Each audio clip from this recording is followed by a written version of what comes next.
I would like to thank the scientific committee AIOS for giving me an opportunity to be a part of this August gathering for of strabismologists. So, next slide.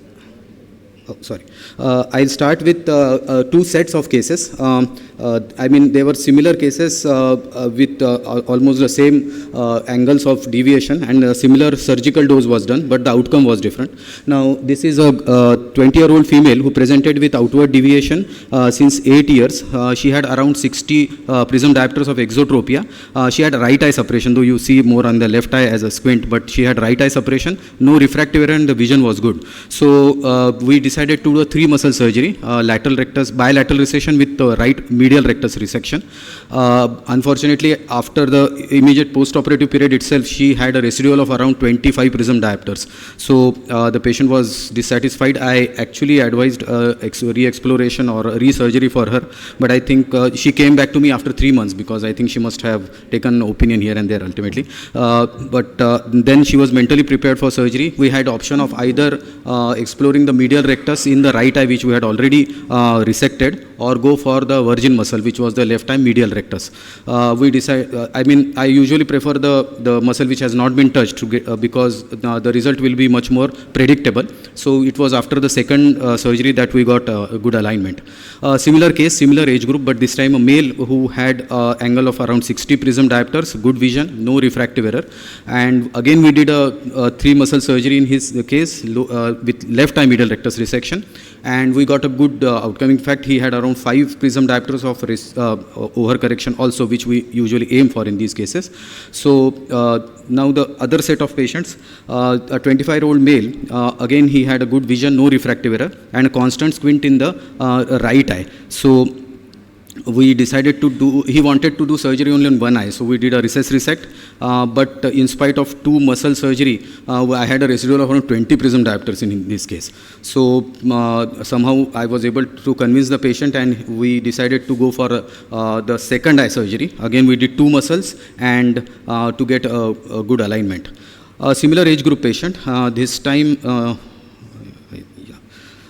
he was a 24-year-old male with around same deviation, around 40 prism diopters, with good vision, no refractive error, and we did almost the same amount of surgery, but this time we got a better alignment, though he developed inferior oblique overaction later on. So it turned out to be a V pattern afterwards. So this was one patient whom we had, he had some amount of nystagmus also, which resulted in left face turn.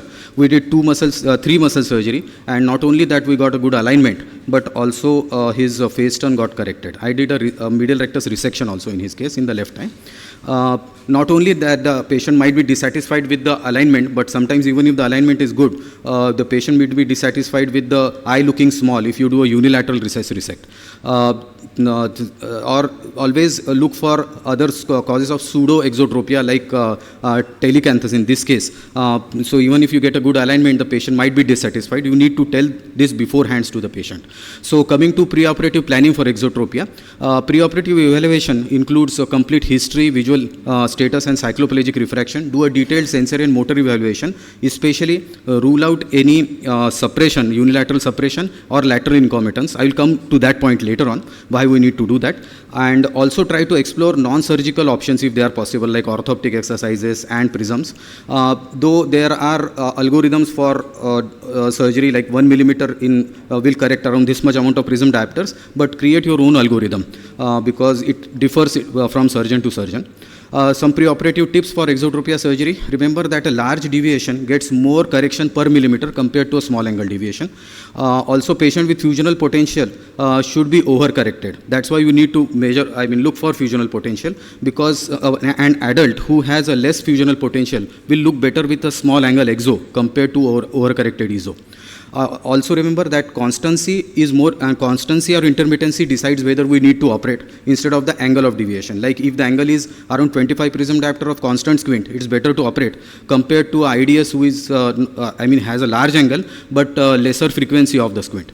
More effect of squint surgery is produced in smaller eyes compared to larger eyes, in children compared to adults. Also recent squint compared to a long-standing squint, large deviation as I have already mentioned, and if there is lateral concomitance, we need to reduce the dose of surgery. Also, if the patient is on orthoptic exercises, the amount of deviation, which you get for per millimeter is much more. Amount of correction which we get is much more. This differs from surgeon to surgeon, but generally up to 15 prism diopter of exo can be corrected with a single muscle surgery, usually. If it is, you do bilateral recession of 5 millimeter, it is able to correct around 25 prism diopters. So anything beyond 20 prism diopters, take 2 muscles into consideration.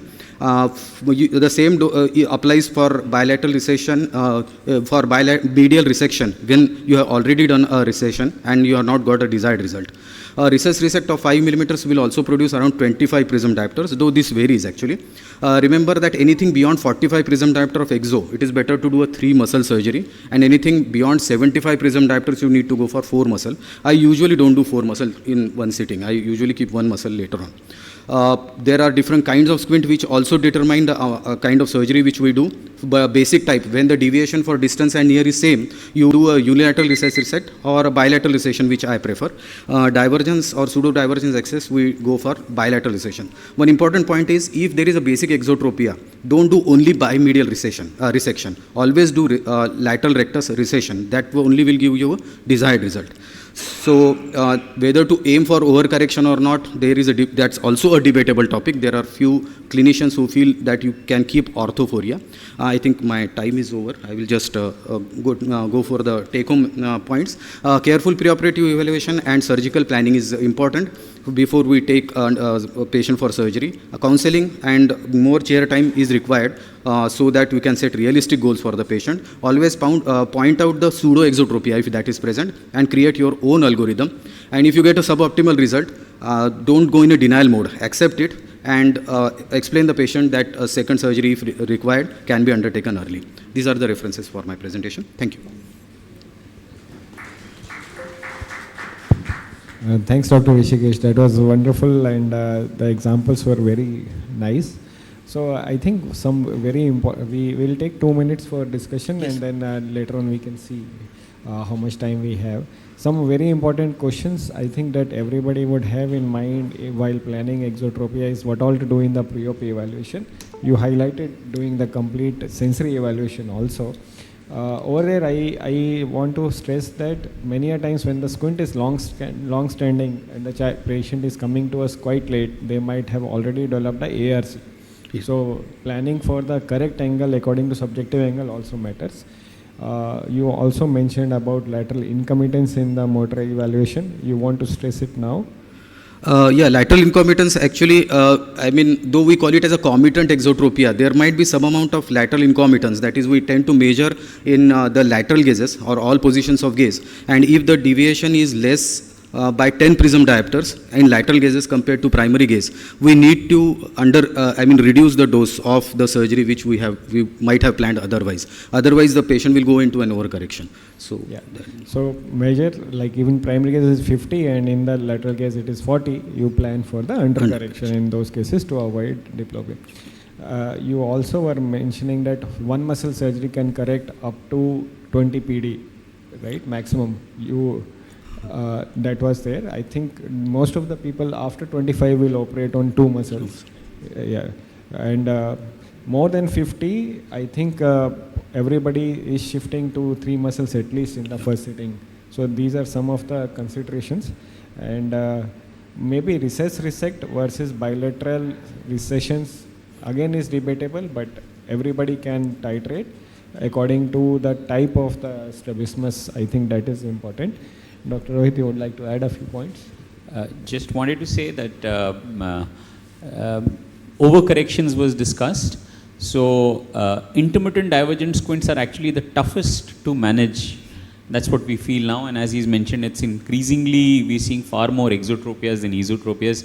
20 years earlier, we were seeing more esos than exos, and I think maybe myopization and progressive change, we are seeing a much more prevalence of exotropias among the population than esotropias.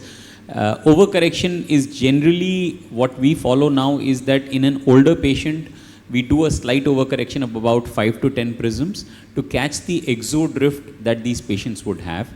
over time they are going to go back to a slight recurrence of the exo. So we slightly overcorrect, then usually that diplopia that they may have in the initial period is advantageous because it helps to stimulate binocularity, because the intermittent divergent squints particularly have a functional central scotoma which we need to stimulate. So that's the advantage of overcorrection, but we need to be very careful in children. So less than 7 years or 8 years, where there is a little higher risk of them developing amblyopia or monofixation syndromes, we tend not to overcorrect, we would tend to optimally correct. So these are, essentially the tips I would say, yes. Yeah, so I think what he has shown, quite interesting cases. Sometimes we do have this weird outcome despite we plan, the normal, so-called, the surgical nomograms for that particular amount of deviation. But I think, you need to have different parameters, like what is the age of patient, how long the strabismus, what is the vision, what is the refractive error, and what is the sensory status. So, and then the most important thing is on table, how's the muscles, the muscle tone, yeah. Force duction test, that is very, very important. So that gives you, considering all these parameters along with FDT, helps you to change, alter your doses on table and to have a, so-called precise outcome. Yeah. I completely agree with Dr. Rohit that, in children's with intermittent XT, it is always plan or target to have, the straight gaze, primary gaze alignment rather than overcorrection. You can choose that option, in little bit elder, the patients or, the elder kids, where there is always a risk of, the amblyopia or monofixation syndrome. So, and in my practice, I have almost stopped, doing 3 muscles or 4 muscles since we have come up with, the muscle transplantation. So they do have a very good outcomes, and the palpebral fissure narrowing and lateral incomitants, they are completely get omitted if you choose to do the muscle transplantation. Actually, there was one talk on plication, so I did not cover that part. That's why I mentioned more of resection. Actually, that's why. Thank you. Thank you. Okay. So